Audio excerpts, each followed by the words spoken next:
यस्य स्वयं स्वभावाप्तिरभावे कृत्स्नकर्मणः तस्मै संज्ञानरूपाय नमोस्तु परमात्मने। जय बोलो महावीर भगवान की जय।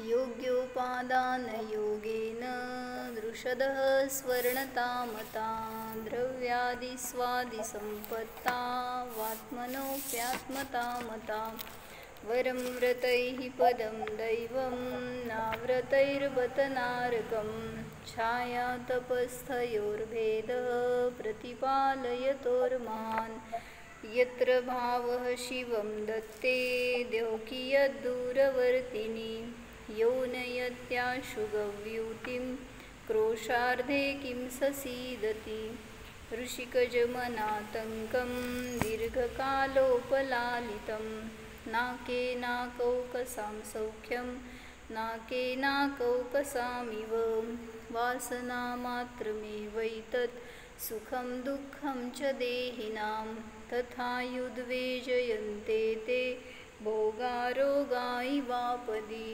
मोहेन संवृतं ज्ञानं स्वभावं लभते नहि मत्तः पुमान् पदार्थानां यथा मदनको द्रवै। काय बघत होतो आपण? मोहाने झाकलेलं ज्ञान स्वभावाला जाणू शकत नाही। कुठला मोह? दर्शन मोह आणि चारित्र मोह। तर या दोन्हींच्या बद्दल सांगत होते।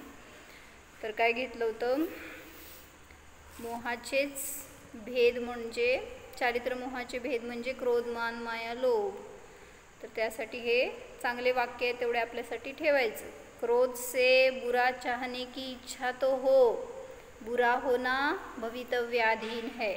मान से अपनी महंतता की इच्छा तो हो, महंतता होना भवितव्याधीन है। माया से इष्ट सिद्धि के अर्थ छल तो करे परंतु इष्ट सिद्धि होना भवितव्याधीन है। लोभ से इष्ट प्राप्ति की इच्छा तो हो परंतु इष्ट प्राप्ति होना भवितव्य के अधीन है। काय समजलं? म्हणजे तुम्ही चार कषायांच्या आहारी जाऊन अनेक पाप करतो आपण, पण ते फलित होणार कसं हे तुमच्या भवितव्याच्या अधीन आहे। म्हणजे आपल्याला अपेक्षित आहे ते फळ मिळेलच असं नाही। तर त्यासाठी आपण बघितलं होतं की क्रोध मान माया लोभाची उदाहरणं पुराणांमधून पाहिली होती आपण। त्यात एक मला रावणाचं उदाहरण घटवायचं आहे या चारी कषायांवर। म्हणजे मी आज थोडंसं ते वाचलं, त्यामध्ये चारी कषाय रावणावर कसे लागले हे जरासं छान वाटलं। थोडंसं इथलं पहिला वाचू प्रकरण। मोक्षमार्ग प्रकाशकमध्ये 39 नंबरचं पान आहे, त्याच्यात सांगायला लागले। वहाँ ये कषाय चार प्रकार के है। काय केलं होतं? पहिल्यांदा दर्शन मोह रूपांमध्ये जीवाची अवस्था कशी असते? जसं आहे तसं वस्तूचं स्वरूप जाणत नाही, हा मिथ्यात्वाचा उदय आहे। आणि चारित्र मोहाची अवस्था कशी असते? तर कषाय भावामध्ये देखते जानते हुए भी परपदार्थों में इष्ट अनिष्टपणा करता है आणि त्याच्या निमित्तात त्याला क्रोधाधिक भाव होतात। कोणाला? त्या जीवाला, पुस्तकातल्या। म्हणजे आपण करतोय क्रोधादी परिणाम का करतोय, का होत आहेत? कारण सगळं दिसतंय, सगळं समजतंय तरी सुद्धा त्याच्यामध्ये इष्ट अनिष्ट भाव करतो, म्हणून तिथं क्रोधादी कषाय होतात। 39 पानावर खाली आहे एकदम। वहाँ ये कषाय चार प्रकार के है। काल बघितलो आपण। अनंतानुबंधी गुणस्थान सांगा पटकन।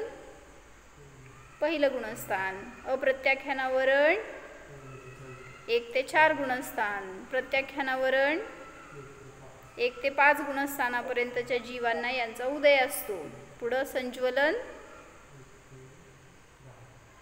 बरोबर 1 ते 10 गुणस्थानापर्यंत संज्वलन कषायाचा उदय असतो।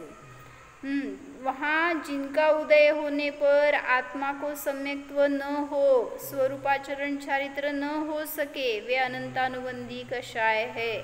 म्हणजे अनंतानुबंधी वास्तविक सम्यक्त्वाला बाधक नाही आहे, पण तिच्या सोबत असणारा मिथ्यात्व असतो तो नियमाने सम्यक्त्वाचा बाधक आहे. म्हणजे अनंतानुबंधी मिथ्यात्वाशिवाय राहत नाही. म्हणून जरी दुसऱ्या गुणस्थानामध्ये नाही आहे मिथ्यात्व, तरी सुद्धा नियमाने त्याचा काळ किती अंतर्मुहूर्त आहे दुसऱ्या गुणस्थानाचा, आणि तो जीव नियमाने खाली येणार तर अनंतानुबंधी सहित मिथ्यात्वालाच प्राप्त होणार. म्हणून म्हटलं त्यांनी की सम्यक्त्व होऊ देत नाही अशी ती कषाय कुठली, तर अनंतानुबंधी कषाय. कारण त्याचं डेफिनेशनच अशी केली आहे ना, अनंत अनुबंधी. अनंत म्हणजे संसार, ज्याला अंत नाही आहे, अशा संसाराला जो बांधतो, तुम्हाला त्याच्यामध्येच ठेवतो, अशी ती कषाय कुठली आहे, तर अनंतानुबंधी कषाय. जिनका उदय होने पर देश चारित्र नहीं होता, इसलिए किंचित त्याग भी नहीं हो सकता, वे अप्रत्याख्यानावरण कषाय है. काल सांगितलं होतं प्रत्येक कषायाचं कार्य. अप्रत्याख्यानावरण कषायाचा उदय असताना नियमाने जीवाला देश चारित्र घेऊ वाटत नाही, असंयमामध्ये आनंद वाटतो. हा मोह आहे. काय सांगायले? मोहाच्या निमित्तात जीव असंयमामध्ये आनंद मानतो. म्हणजे त्याला व्रत, त्याग, संयम, नियम ह्याच्यामध्ये रुची वाटत नाही. भैया तिथं चटई आहेत, त्या पूस चटयांवर गेले.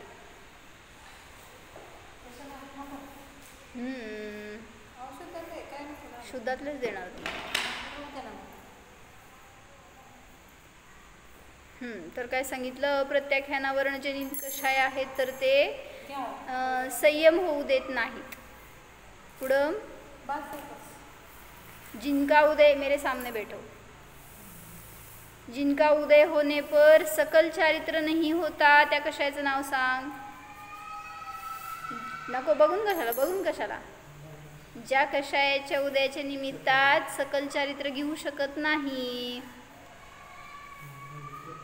प्रत्याख्यानावरण कषाय. कारण पंचगुणस्थानामध्ये त्या कषायाच्या उदयात फक्त देश चारित्र्याला ते बाधक नाही आहे, त्यामुळे थोडं संयम घेऊन राहू शकतो, पण सगल संयम करण्याचे भाव होत नाहीत. म्हणजे अडथळा करतात ते कषाय, हे सांगायचं आहे. सर्व का त्याग नहीं हो सकता, वे प्रत्याख्यानावरण कषाय है. पान नंबर 40 है. तथा जिनका उदय होने पर सकल चारित्र में दोष उत्पन्न होते रहते हैं, इसलिए यथाख्यात चारित्र नहीं हो सकता, वे संज्वलन कषाय है.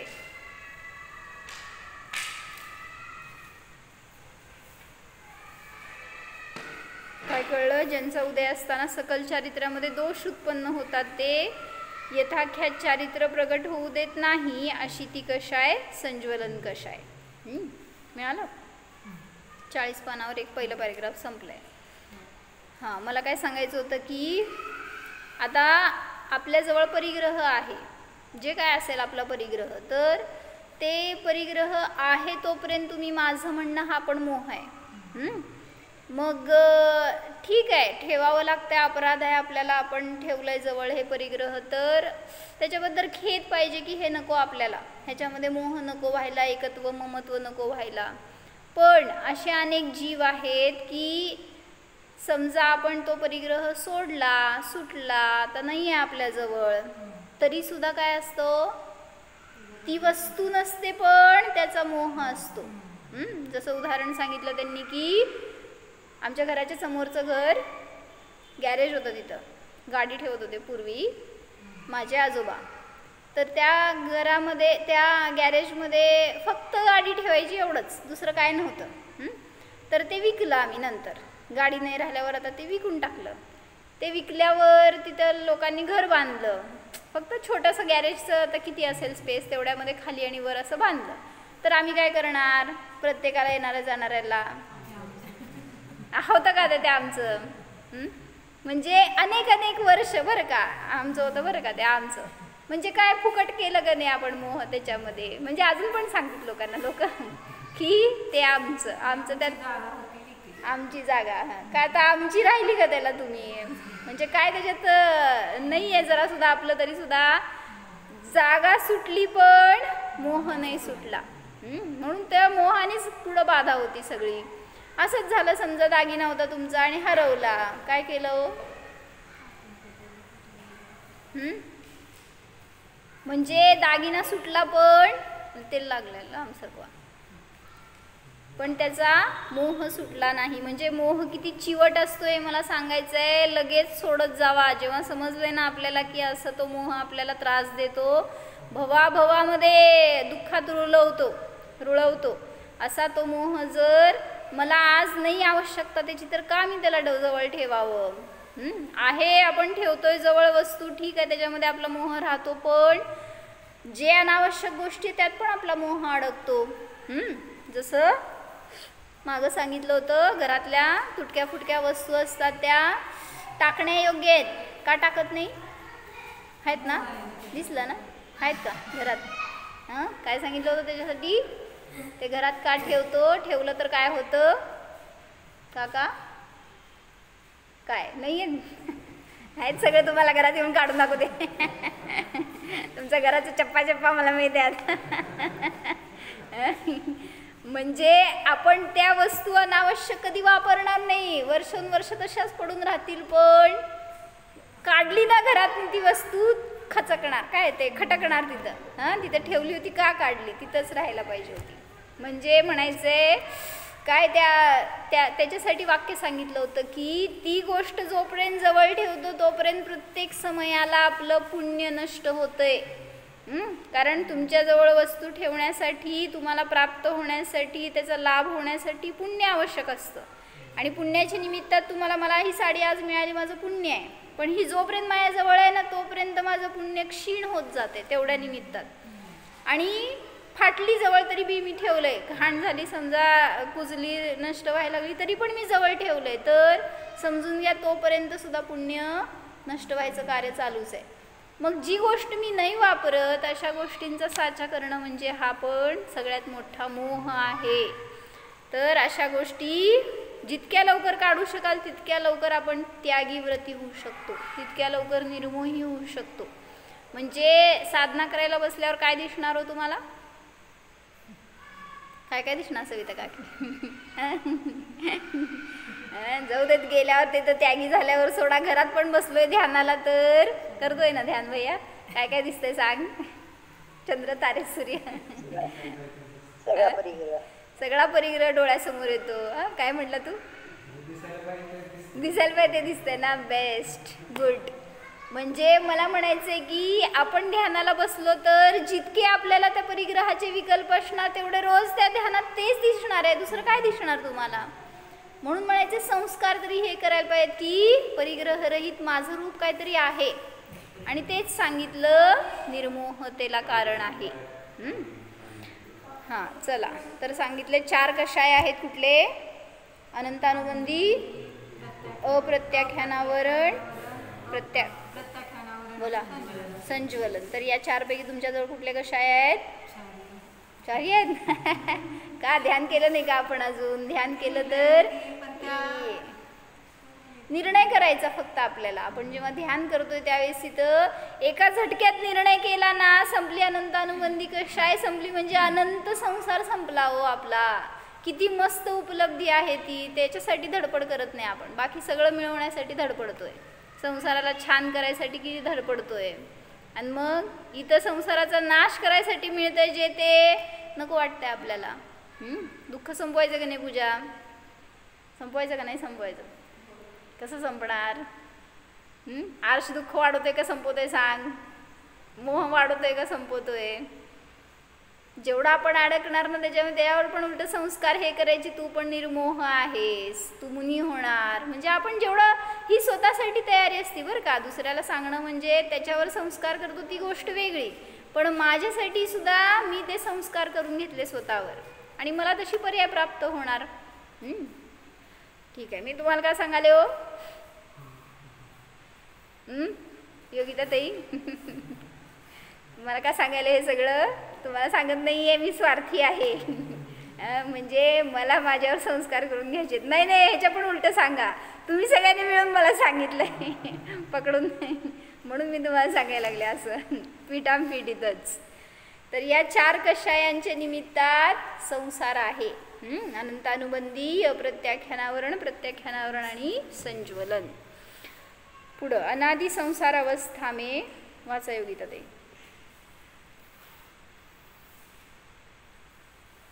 मिळालं का तुम्हाला? म्यूट म्यूट म्यूट आहेत योगिता ताई. अनादि संसार अवस्था में इन चारों ही का निरंतर उदय पाया जाता है. परम कृष्ण लेशारूप तीव्र कषाय हो वहाँ भी और शुक्ल लेशारूप मंद कषाय हो वहाँ भी निरंतर चारों ही का उदय रहता है. 1 मिनिट. लेशा किती असतात? कुठले कुठले? 4 काय कमी करायला लागले काय? हां, 6 लेशा. कुठले? कृष्ण, नील, कापोत, पीत, पद्म, शुक्ल. सांग भैया, माहिती आहे ना? काळं, निळं, पांढरं, हिरवं. लेशा म्हणजे रंग असतो. लिहा कृष्ण, नील. कृष्ण आणि शुक्लच माहिती आहे तुला? चांगलं, एक तर वरचं नाही तर खालचंच. कृष्ण, नील, कापोत, पीत, पद्म, शुक्ल. कृष्ण म्हणजे काळा, पीत कृष्ण, नील म्हणजे निळा. थोडं थोडं शेड त्यात कमी कमी करत जायचं. कृष्ण काळा, नील निळा, कापोत म्हणजे चितकबरा, करडा, अशा टाईपमध्ये मिक्स रंग. कापोत, पीत म्हणजे पिवळा, पद्म म्हणजे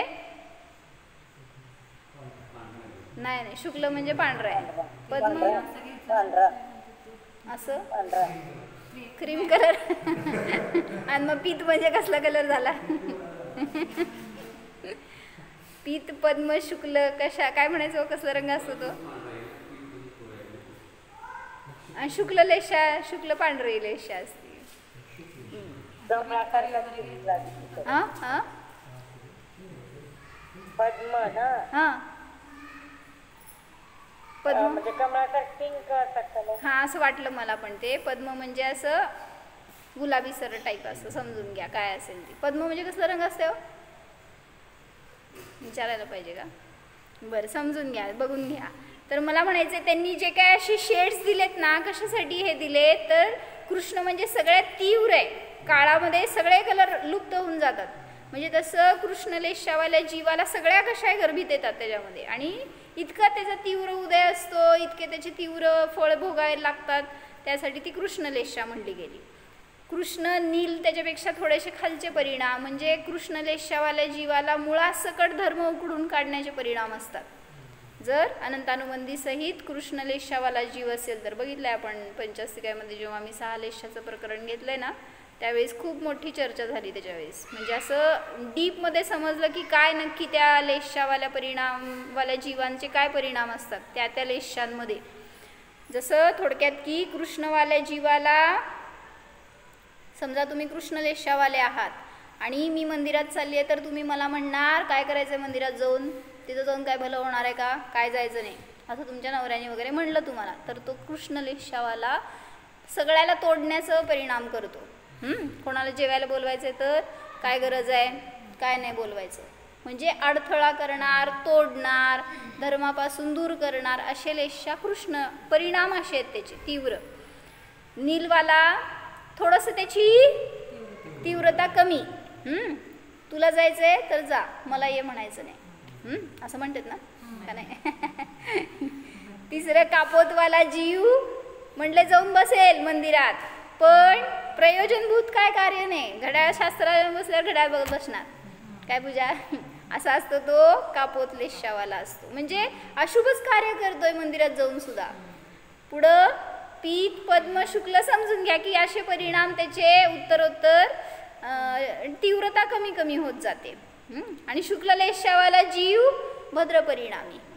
त्या कशामध्ये ना, अध्यात्म मध्यात आपलं मंद कशाय म्हणा किंवा आनंद भोगत राहणार, समता त्याच्या परिणामामध्ये. तुम्ही काय करायचं आहे करा, मी माझं करणार, असं. कसं आहे भैया? 6 मध्ये कुठं आहे? प्रज्वल कुठं आहे का? शुक्ल म्हणजे या चारी कषायांमध्ये हे 6 लेश आहेत. सगळ्या गुणस्थानांमध्ये 6 लेश आहेत. 3 लेश शुभ आहेत की आणि 3 लेश अशुभ आहेत. बरोबर आहे. मला सांगा या 6 लेश कुठल्या कुठल्या गुणस्थानात येतो? पहिल्या गुणस्थानात कितल्या लेशा? कृष्णच. 6 लेश असतात पहिल्या गुणस्थानात सुद्धा. येशू ख्रिस्त काय केलं हो? एक उदाहरण आपल्याला समजण्यासाठी. म्हणजे विरोध नाही केला, कोणाशी वैर नाही धरलं, आपल्या आपल्या शांत परिणामाने सगळे कर्मांचे उदय भोगत राहिला, पण सम्यक दर्शन नव्हतं. म्हणजे असं आता मुनिराज आहेत, सगळ्या परिग्रहाचा त्याग आहे, कशाशी मोह नाही, आसक्ती नाही, पण आत्म्याचा निर्णय नसेल तर शुक्ललेशा पण अनंतानुबंधी कषायामध्ये पहिल्या गुणस्थानवरती जीवतो. असं पहिल्या गुणस्थानात 6 लेशा आहेत. पुढं 1 ते 3 गुणस्थानामध्ये 6 लेशा असतात. लिहा, तुम्हाला माहित नाही आहे हे सगळं, लिहा.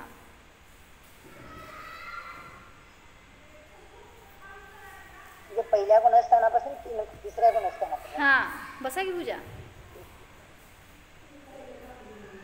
1 ते 3 गुणस्थानामध्ये 6 लेशा. पुढं चौथ्या गुणस्थानात सुद्धा 6 लेशा आहेत. 1 ते 4 गुणस्थानापर्यंत. काय चौथ्या गुणस्थानात आहे का कृष्णलेशा? तसं काय सम्यक दृष्टी जीव कृष्णलेशा करतो का? कसं? अप्रत्याख्यानावरणजनित कृष्णलेशा असू शकते, अनंतानुबंधीजनित नाही. तर जो आता नरकामधला जीव आहे त्याच्याजवळ कुठल्या लेशा असतात? सांगितलं गेलं 6 लेशा असतात, पण बहुज त्यांनी म्हणले अशुभ लेशा असतात. मग तो सम्यक दृष्टी जीव असेल तर मारकाट करतोय तरी सुद्धा तिथं त्याजवळ कृष्णलेशा असते. म्हणून सांगितलं. दीपायन मुनींची कुठली लेशा झाली? तुम्ही सांगा. दीपायन मुनींची तुम्ही सांगा की. द्वारका जाताना कृष्णलेशा झाली ना. बरोबर आहे. मारण्याचे हत्येचे भाव म्हणजे नाही निघाला तर पुतळा आणि गुणस्थानच्युत झाले की ते. आणि असं म्हणलं जातं कुठं की ते द्विपायन मुनी अग्निकुमार देव झाले आणि मग त्यांनी जाळलं सगळं. अशुभ लेशा चौथ्या गुणस्थानात सुद्धा आहेत, हेच सांगते की मी. 6 लेशा आहेत की नाही चौथ्या गुणस्थानात. नारकी जीव आहे तो सम्यक दृष्टी असू शकतो, त्याच्याजवळ सुद्धा 6 लेशा आहेत हे सांगितलं. म्हणजे अशुभच करत बसतो असं नाही, शुभ पण आहेत लेशा त्याच्याजवळ. समयाला बदलतात का? अंतर्मुहूर्तामध्ये लेशा बदलतात, समयाला नाही. अंतर्मुहूर्तात. बरं, माझा टॉपिक पूर्ण. हां, लेशा कुठल्या गुणस्थानापर्यंत आहे? 13व्या गुणस्थानापर्यंत. आणि 14व्या गुणस्थानामध्ये विघटन सुरू झालं शरीराचं. आता लेशा म्हणजे 2 लेशा असतात, द्रव्यलेशा आणि भावलेशा. द्रव्यलेशा म्हणजे शरीराचा कलर आणि भावलेशा म्हणजे जीवाच्या परिणामांचा कलर, म्हणजे कशा प्रकारचे परिणाम आहेत त्याच्यावर. हां, तर मला सांगायचं होतं, नारकी जे असतात ना पहिल्यापासून कितव्या नरकापर्यंत, 7 नरकातले नारकी कृष्णलेशावाले असतात शरीराने, म्हणजे काळे भोर असतात.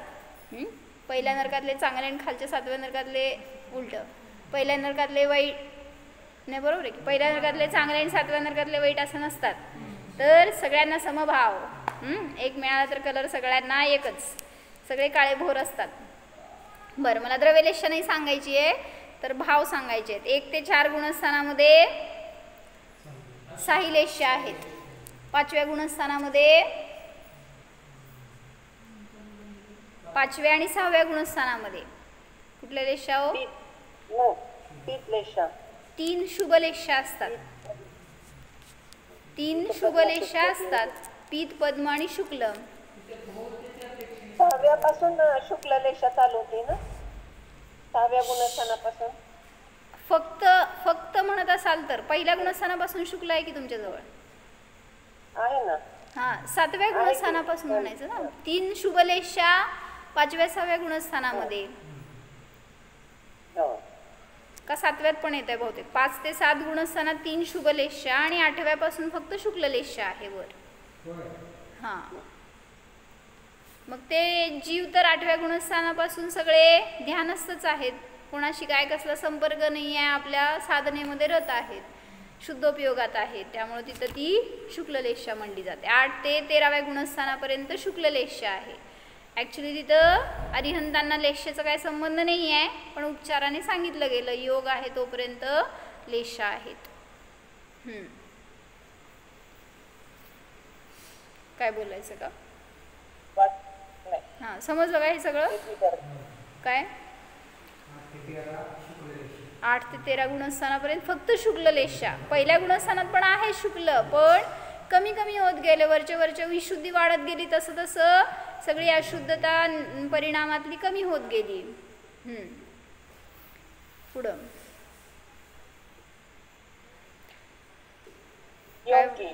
काय वाचलं? परम कृष्ण लेशा रूप तीव्र कषाय हो वहाँ भी और शुक्ल लेशा रूप मंद कषाय हो वहाँ भी निरंतर चारोही का उदय रहता है. शुक्ल लेशामध्ये क्रोध मान माया लोभ काय असतं? विचार करा की.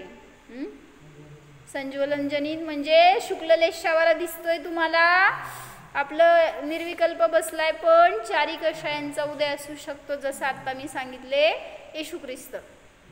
कुठल्या कषायांचा उदय?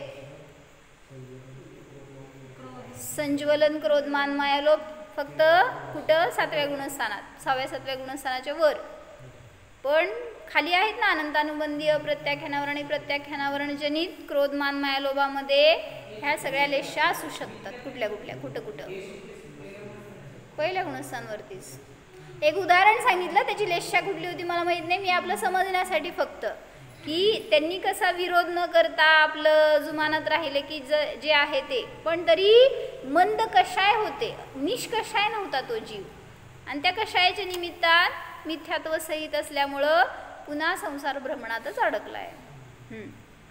वाचा. बोला. 8व्या पासून तुम्ही शुक्ल लेशा फक्त असती म्हणता की नाही? कंटिन्यू. बरोबर. प्रॉब्लेम कंटिन्यू एकच लेशा असते, दुसरी लेशा नाही तिथं. मग 11व्या तर परत खाली येतात ना, तेव्हा मग लेशा चेंज होणार का? येऊ दे की खाली आल्यावर 8व्याच्या खाली उतरला तर लेशा बदलणार. पुन्हा 11व्या पासून 8व्या पर्यंत येईपर्यंत शुक्ल लेशाच असते.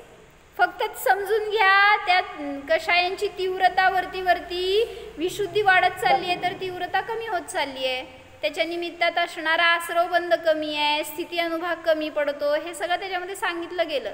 जसं विशुद्धी वाढणार, गुणस्थान वाढणार, तसं तसं त्याचं स्थिती कमी कमी होत जाते, अनुभाग म्हणजे फळ द्यायची शक्ती कमी कमी होत जाते त्या कषायांची.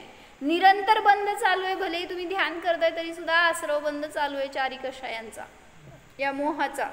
म्हणून त्या मोहाचं फळ आपल्याला दीर्घकाळपर्यंत भोगावं लागतं.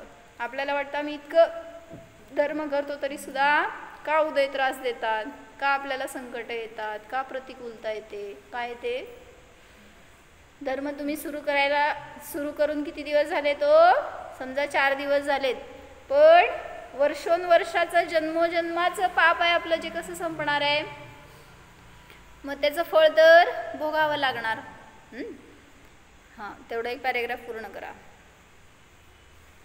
क्योंकि तीव्र मंद की अपेक्षा अनंतानुबंधी आदि भेद नहीं है, सम्यक्त्वादि का घात करने की अपेक्षा यह भेद है. हाँ, काय सांगायचं आहे? प्रकृती काय सांगायचं आहे? अनंतानुबंधी आधी हे 4 भेद सांगण्याची तर अपेक्षा आहे कषायांमध्ये, चारित्रमोहनीय कषायामध्ये. नक्की ते तीव्र आहे का, मंद आहे का, शुभ आहे का अशुभ आहे, हे नाही सांगायचं. 4 कषायांचं वर्णन करायचं आहे तुम्हाला इथं सांगण्यासाठी. मग सम्यक्त्वाचा घात करण्याच्या अपेक्षेने हे भेद सांगितलेत. कोण घात करतं आणि कोण नाही करत. सम्यक्त्वाचा घात कोण करतं? अनंतानुबंधी जनित मिथ्यात्व सहित असणारा अनंतानुबंधी. वरचं आहे ते देश संयमाचं घात करतं, त्याच्यावरचं आहे ते सकल संयमाचं घात करतं, आणि संजीवलन कषाय आहे ती सकल संयमामध्ये बाधा उत्पन्न करतात, म्हणजे काय? दोष उत्पन्न करतात. इन्हीं प्रकृतियों का तीव्र अनुभाग उदय होने पर तीव्र क्रोधाधिक होते है, जेव्हा या प्रकृतींचा म्हणजे कोणाचा, क्रोधमान माया लोभचा कुठल्या तरी एका प्रकृतीचा जेव्हा उदय येतो, तीव्र उदय असताना तीव्र अनुभाग असेल तर, अनुभाग म्हणजे फळ देण्याची शक्ती, जर त्याचा तीव्र अनुभाग असेल तर तीव्र क्रोधाधिक होतात. मंद अनुभाग असेल तर मंद क्रोधाधिक होतात. कुठला उदय आहे तुम्हाला? घरी गेला कुठला उदय असतो? इथं कसला उदय आहे काका? तीव्र असते. म्हणजे म्हणून घरात राहायचं नाही मग. मुलींना फक्त शुक्ललेशा असते, संज्वलन जनित शुक्ललेशा असते. कुठल्या 6व्या 7व्या गुणस्थानावरती मुलींना 3 शुभलेशा आहेत की, पण 8व्या गुणस्थानापासून वर नियमाने शुक्ललेशा असते. ठीक आहे, मला सांगायचं काय होतं, रावण सोडला नाही, धरून बसलायस. तर रावणाचा जीव होता ना,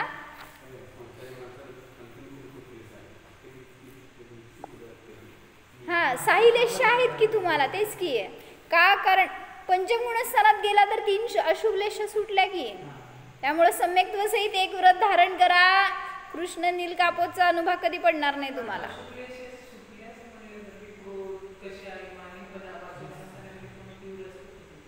तीव्रता कशी त्याची,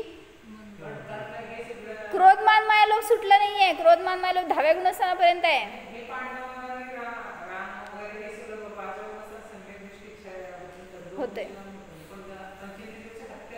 होतं की, म्हणजे म्हणूनच सांगायले की मी, क्रोधमान मायालोभ नाही सुटले, फक्त त्याची इंटेन्सिटी बघायची हो, किती जास्त खोल जात आहेत त्या परिणामात तो. म्हणजे असं नाही आहे की शुभ लेशा आहेत म्हणून क्रोध नाही आहे, मान नाही आहे, असं नाही म्हटलं मी. पंचमगुणस्थानवरती जीव सुद्धा क्रोधाधिकांमध्ये दिसतो की, असतो. इवन मुनिराज 6व्या 7व्या गुणस्थानात आहे, त्यांना सुद्धा क्रोधमान मायालोभाचा उदय आहे. मग लेशा फक्त कमी आहे म्हणजे समजून घ्या त्याच्यामध्ये तेवढी तीव्रता कमी जास्त आहे असं. बरं, रावण राहणार बरं का माझ्याकडनं, थांबा जरा स्वतः.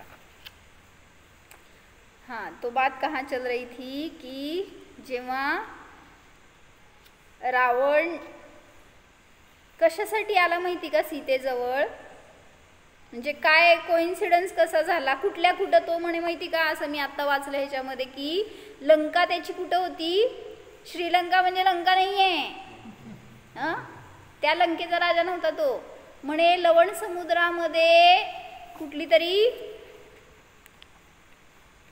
थांबा वाचून दाखवते, मला पण आजच कळलं. हां, लवण समुद्रामध्ये एक राक्षस द्वीप आहे, तिथला तो राजा होता. लंका नावाची नगरी आहे, तिथला राजा तो रावण. आणि मग तिथनं आला म्हणे इथं, कशासाठी हो, कुठं पंचवटी म्हणजे तुमच्या नाशिक जवळ आला होता, कुठून, लवण समुद्रातून. आणि मग इथं येऊन कसं काय तो आला, तर त्यासाठी सांगितलं की त्या रावणाची बहीण शूर्पणखा, तिचा नवरा शंभुक कुमार, तो उभारला होता ध्यानाला. आणि ध्यान करताना त्याला सिद्धी करायची होती त्या खडगाची, चंद्रहास खडग होता का काय तर ते सिद्धी करण्यासाठी तो उभारला असताना त्याच्या बाजूला सांगितलं ते सगळं काय झाडं वेली पानं वेटाळले गेले होते तेवढ्या त्याच्या साधनेमध्ये.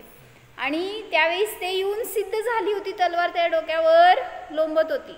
आणि त्यावेळेस इथं हे लक्ष्मण निघाला होता म्हणे वन भ्रमणला. सीता आणि राम होते कुटियामध्ये आणि हा निघाला होता वन भ्रमणला. आणि त्याला वास आला विशिष्ट एक, असा खूप सुगंधी वास आला. आणि त्या वासाच्या दिशेने आला तर या विद्यांनी सिद्ध झालेली ती तलवार होती ना, त्याच्या देवतांनी सगळी तिथं सुगंधी पसरवली होती. आणि त्याची दृष्टी गेली त्याच्यावर की एवढी चमकणारी वस्तू तलवार इथं कसं काही, कोणच नाही आहे इथं. काढली त्यांनी आणि नवीन आहे आता काय म्हणायचं त्याचं, वस्तू हातात तुमची आली आहे, तुम्ही काय करणार चाकवल्यावर असं काय करायचं, ट्राय करून बघणार लगेच. त्यांनी पण तेच केलं, हातात तलवार आली तर योद्धा होता ऑलरेडी, त्यामुळं बघू याचं काय धार काय आहे. त्याच झाडांवर मारली आणि झालं काय, त्या झाडांच्या बरोबर तो शंभुक कुमार सुद्धा म्हणजे त्यांनी घटवलं ह्याच्यासाठी की त्यांनी स्वतःच्या हत्येसाठी हे उपकरण सिद्ध केलं. असं झालं. 12 वर्ष तपस्या करून आपलाच घात करणारं उपकरण त्यांनी सिद्ध केलं. तुम्ही काय करताय हो? हेच करताय. पैसे कमवताय म्हणजे काय करताय सांगा? खरं आहे. नुसतं खरं आहे काय उपयोग खरं आहे म्हणून? जसं पैसा आहे म्हणून चोर जवळ येतात आणि घात करतात. मग काय करतात काका? म्हणून पैसा आहे घाताचं साधन. काय अजून घात होई नाही होय. बरं होणार ते घाताचं कारणच आहे, ते दुसरं काय नाही आहे. हां, तर मी काय सांगितलं, तर त्यांनी ते मारलं तर त्याच्यातून ते हत्या झाली त्याची. आणि मग त्याला पश्चाताप झाला की आपल्याकडनं असं झालंय. लगेच गेला रामाकडं आणि त्यांनी झालेलं सगळं सांगितलं. त्याच्या हातामध्ये ती रक्ताची तलवार होती.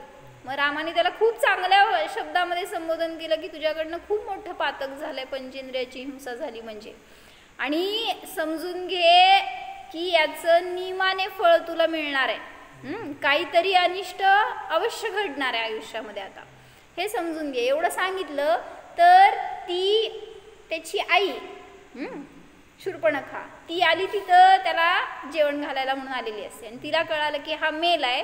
लगेच तिने न्यूज पाठवली आणि तिच्या रक्षणासाठी म्हणून रावण आला होता. लागली का लिंक? आणि त्याच्याबरोबर अजून पण अनेक जण होते. कोण तो नावं ते असले आहेत ना, समजून घ्या, जाऊ देत. काय ते रावणाच्या बरोबर अनेक जण तिकडनं आले की कोण मारलं त्याला त्याच्याशी युद्ध करायचं. आणि मग ते आल्यावर रस्त्यामध्ये येत असताना राम आणि सीता कुटियामध्ये त्याला दिसले. आणि मग तो तिथं थबकला. आणि लक्ष्मण गेला होता युद्धासाठी, कारण तो आला होता युद्धाला, जावई रावणाचा. असू देत कोण तर आला. तर तो आला म्हणल्यावर हा इकडून निघाला लक्ष्मण एकटा आणि त्याची सेना सगळी, आणि तो युद्ध करण्यासाठी. लक्ष्मण म्हणला रामाला की तू नको येऊ, मी माझं सांभाळतो. जर मला काय असं आपत्ती आली की मला वाटलं जर की काय माझी अनिष्ट होणार आहे तर मी सिंहनाद करतो, तर तू ये माझ्या रक्षेला, असं रामाला सांगितलं. आणि तो निघून गेला. आणि हे कोणाला माहीत नव्हतं, ह्या दोघांनाच माहिती होतं. आता कुटियामध्ये फक्त राम आणि सीता होते. आणि त्यावेळेस तिथं रावण आला तिथं. आणि रावणाकडे विद्या अशी होती ना, अवलोकिनी विद्या काहीतरी सांगितलं नाव त्यांनी. त्या विद्येने त्यांनी हे कोण आहेत दोघं हे माहिती काढली. आणि हे कुठं गेलेत, कुठं चाललेत, काय त्यांच्यावर प्रसंग आहे, सगळं काढलं. तर त्या अवलोकिनी विद्येने हे पण सांगितलं की तो सिंहनाद करणार आहे आणि तर राम जाणार आहे. झालं. काय केलं रावणाने? खोटाच सिंहनाद केला. काय? रामा मला वाचव, ये लवकर ये, असं काहीतरी. ते आवाज आलं की राम घाबरला आणि त्याच्या रक्षेला म्हणून तो गेला. आणि तेवढ्यामध्ये मग ह्यांनी मायाचारी केली. तर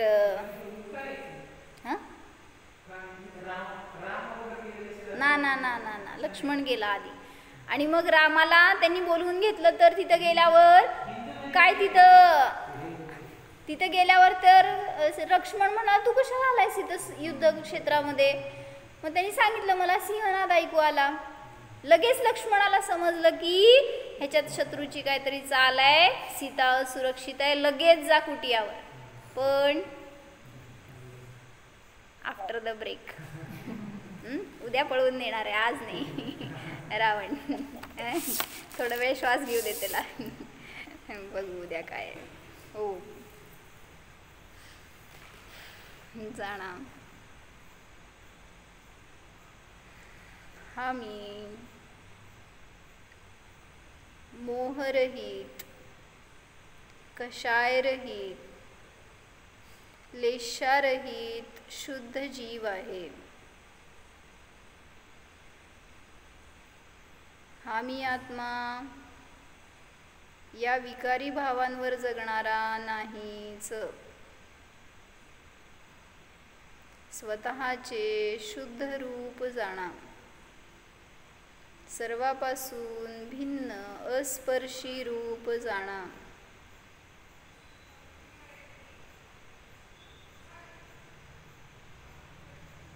निर्मोह स्वरूपोऽहम्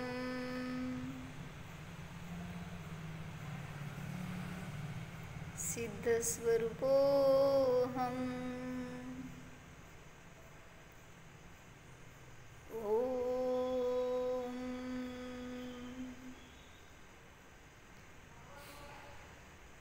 विसर्जन।